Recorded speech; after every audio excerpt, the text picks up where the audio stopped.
Hello everyone, welcome back to my channel TR learners. ఇక్కడ మీకు కనిపించేది ఇంగ్లీష్ వెయిటేజ్ టేబుల్ అనమాట. ఇది టాస్ వాళ్ళదండి, ఓపెన్ ఇంటర్. ఇక్కడ చూడండి, మనకి ఇక్కడ మొత్తం 4 సెక్షన్స్ ఉంటాయి.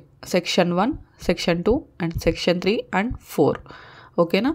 మీకు అకాడమిక్ స్టాండర్డ్ ఏంటి, సోర్స్ ఏంటి, ఎస్ఏ రైటింగ్కి ఎన్ని మార్క్స్ వస్తాయి, ఇంకా short answers, very short answers, ఓకేనా, ఆబ్జెక్టివ్ టైప్ ఎన్ని ఉంటాయి, టోటల్ ఎన్ని మార్క్స్కి, మొత్తం డీటెయిల్స్ ఇందులో క్లియర్గా ఉంటాయి. నేను ఒకసారి ఎక్స్ప్లెయిన్ చేస్తా చూడండి.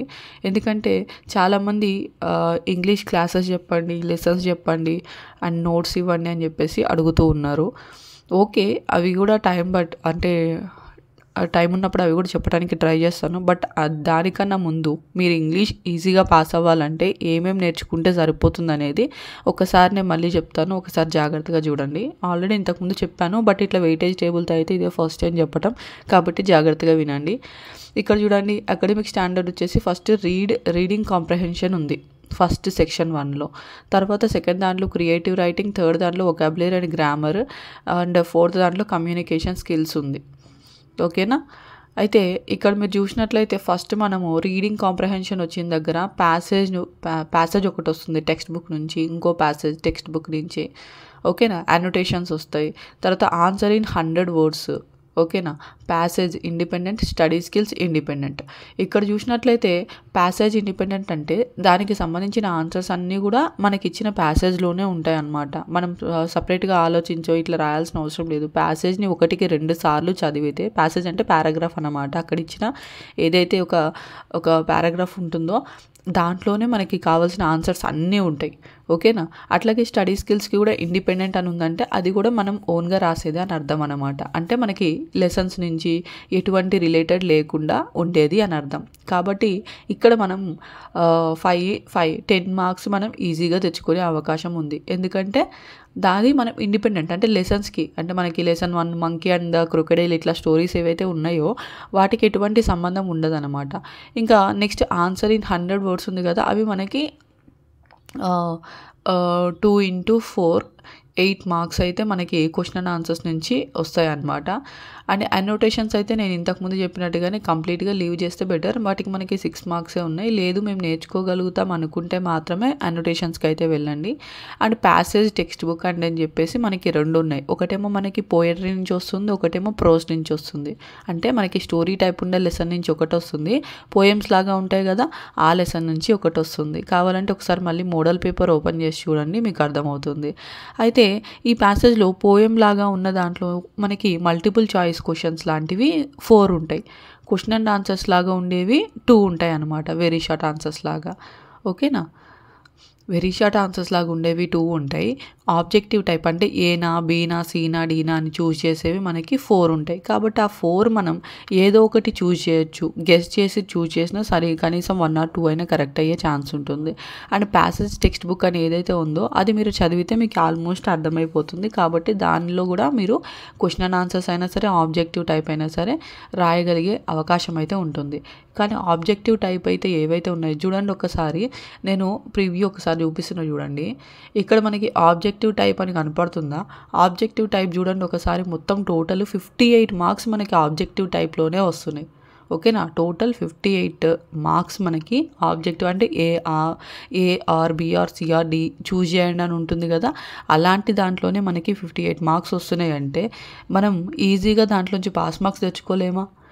కొన్ని మనకి తెలిసి పెడతాం, కొన్ని తెలియకపోయినా సరే పెట్టాలి. ఎందుకంటే దానివల్ల మనకేం నెగిటివ్ మార్క్స్ ఉండవు కదా, అంటే మనం తప్పు రాయడం వల్ల మనకేం మార్కులు కట్ చేయరు. కాబట్టి ఈ 58 మార్క్స్ ఏవైతే ఉంటాయో ఎవ్వరు కూడా వాటిని రాయకుండా వదిలేయద్దు, తప్పకుండా అటెంప్ట్ చేయండి. 58 మార్క్స్ ఉన్నాయి.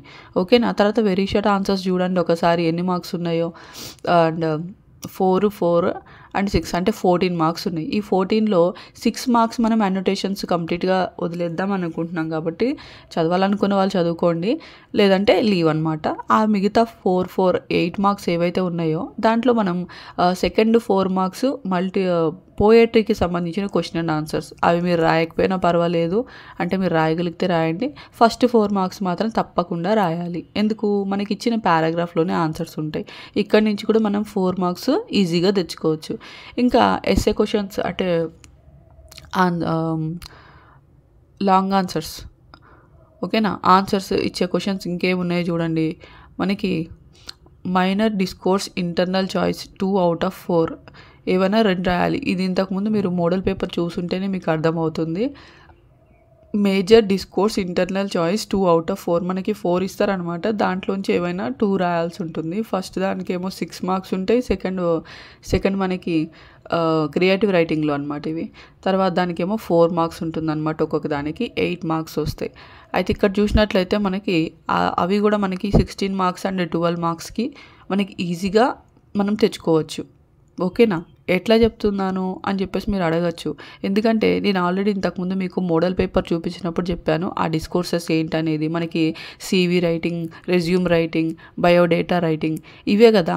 అవి ఎంత ఈజీగా రాయొచ్చు అనేది ఆల్రెడీ ఎక్స్ప్లెయిన్ చేశా కదా. కాబట్టి వాటిలో కూడా మీరు మార్క్స్ పోగొట్టుకోవద్దు.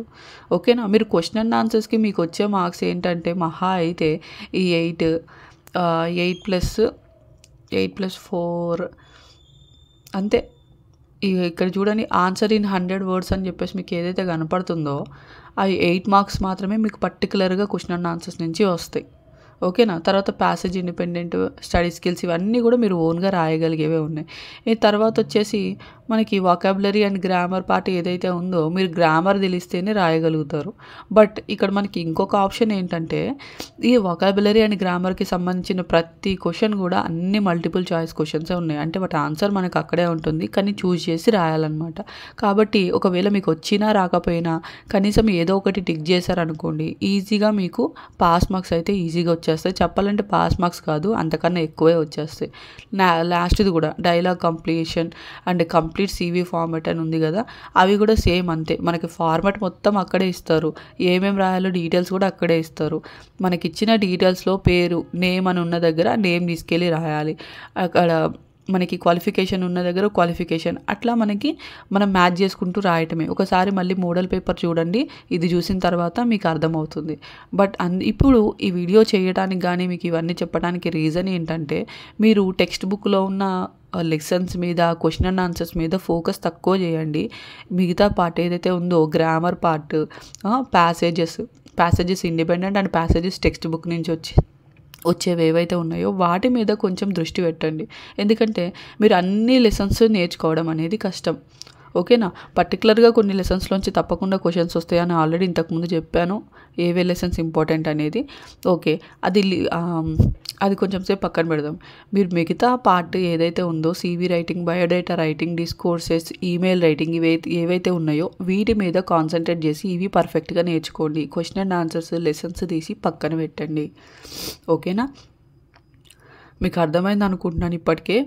మీరు ఈజీగా పాస్ అవ్వాలంటే నేను చెప్పినవి మాత్రం ఫస్ట్ నేర్చుకోండి. టైం ఉంటే తర్వాత లెసన్స్ కూడా నేర్చుకుందరు కానీ. ఓకే, ఇంకేమైనా డౌట్స్ ఉంటే కామెంట్ సెక్షన్లో కామెంట్ చేయండి. Thank you for watching.